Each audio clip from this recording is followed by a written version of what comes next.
दोस्तों स्वागत है आपका हमारे चैनल पर। आज की ये वीडियो बहुत ही ज़्यादा मिस्टीरियस होने वाली है, तो तैयार हो जाओ आज की वीडियो के लिए। दोस्तों हम सभी को कहानियाँ सुनना बहुत ही ज़्यादा पसंद है, पर आज मैं आपको एक लड़की जिसका नाम है एनी फ्रैंक, उसके अनसुने फैक्ट्स बताऊंगी।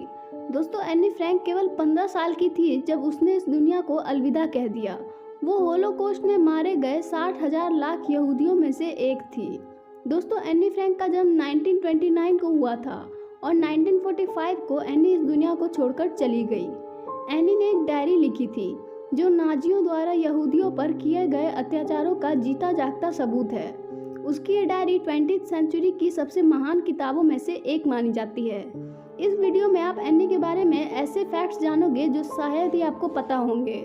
नंबर 1, एनी का जन्म जर्मनी के फ्रैंकफर्ट शहर में हुआ था। जब एनी 4 साल की थी तब जर्मनी पर नाजियों का कंट्रोल हो गया, इसलिए एनी की फैमिली जर्मनी छोड़कर नीदरलैंड के एम्स्टर्डम शहर में चली गई। लेकिन इसके बाद नाजियों ने नीदरलैंड पे हमला करके वहाँ भी अपना कब्जा कर लिया। नीदरलैंड में सभी यहूदी वहाँ पर फंस गए थे।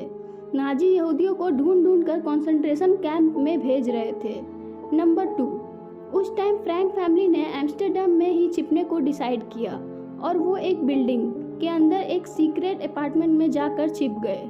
उस अपार्टमेंट को सीक्रेट एनेक्स के नाम से भी जाना जाता है। सीक्रेट अपार्टमेंट में फ्रैंक फैमिली के साथ 4 और यहूदी छिपे हुए थे। नंबर 3, सीक्रेट एनेक्स में जाने के 24 दिन पहले ही अन्नी 13 साल की हुई थी। उसके 13th बर्थडे के मौके पर उसके फादर ने उसे एक डायरी गिफ्ट की थी। सीक्रेट एनेक्स में फ्रैंक फैमिली ने पूरे 2 साल 35 दिन बिताए। इन्हीं 2 साल के दौरान ही एनी ने अपनी डायरी को लिखा था। नंबर 4, 4 अगस्त 1944 को नाजियों ने सीक्रेट एनेक्स में छुपी फैमिली को ढूंढ निकाला और नाजियों ने उन लोगों को ऑस्विच कॉन्सेंट्रेशन कैंप में भेज दिया। इस कैंप में तो पुरुषों को महिलाओं से एकदम ही अलग कर दिया जाता था, इसलिए एनी के पिता अपनी फैमिली से अलग हो गए। लेकिन एनी और उनकी बहन मार्गोट अपनी माँ के साथ बहुत दिन तक उस कैंप में रहे। वहाँ उन सभी से भारी भारी काम कराया जाता था और थोड़े दिन बाद एनी और उसकी बहन मार्गोट को उनकी माँ से भी अलग कर दिया गया और दोनों सिस्टर को बर्गेन बेल्सन कॉन्सेंट्रेशन कैंप में भेज दिया गया था, जहाँ दोनों सिस्टर्स की मौत हुई। नंबर 5, आज तक ये पता नहीं चल पाया कि वो कौन शख्स था जिसने एनी की फैमिली के साथ विश्वासघात किया। वो शख्स जानता था कि फ्रैंक फैमिली कहाँ छुपी है। नंबर 6, जिस नाजी ऑफिसर ने सीक्रेट एनेक्स से फ्रैंक फैमिली को अरेस्ट किया था उसका नाम कार्ल सिल्वरबॉर था। जब वर्ल्ड वॉर खत्म हो गया और एनी की डायरी पब्लिश हो गई तब बाद में कार्ल ने बताया कि उसने भी एनी की ये बुक खरीदी थी, इस आशा के साथ कि एनी ने शायद उसका नाम अपनी डायरी में मेंशन किया हो, पर एनी ने उसका जिक्र भी नहीं किया था। नंबर 7, जब कार्ल ने सीक्रेट एनेक्स पर रेड की तो सारा कीमती सामान जब्त कर लिया और कुछ फालतू बुक्स और पेपर्स को जमीन पर फेंक दिया था, जिसमें से एक एनी की डायरी भी थी। जब ये डायरी पब्लिश हुई तो रिपोर्टर ने कार्ल से पूछा कि क्या आपने एनी की डायरी पढ़ी, तो इस पर कार्ल ने हंसते हुए कहा कि काश मैंने उस समय उस डायरी को उठा लिया होता।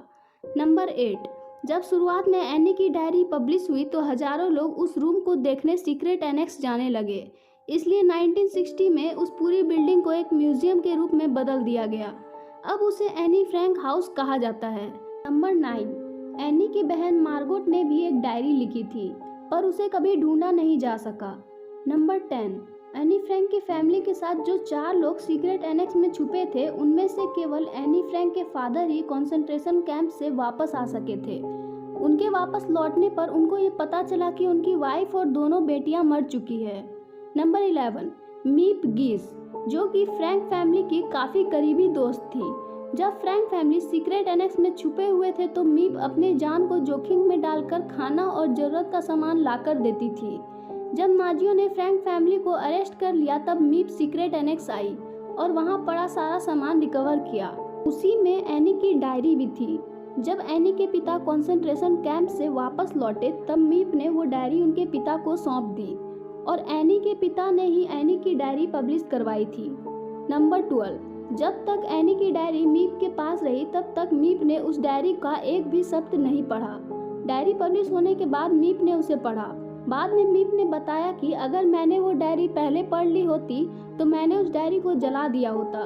क्योंकि एनी ने उस डायरी में मेरे और मेरे हस्बैंड और उन सभी लोगों का जिक्र किया है जिन्होंने सीक्रेट एनेक्स में छुपे यहूदियों की हेल्प की थी।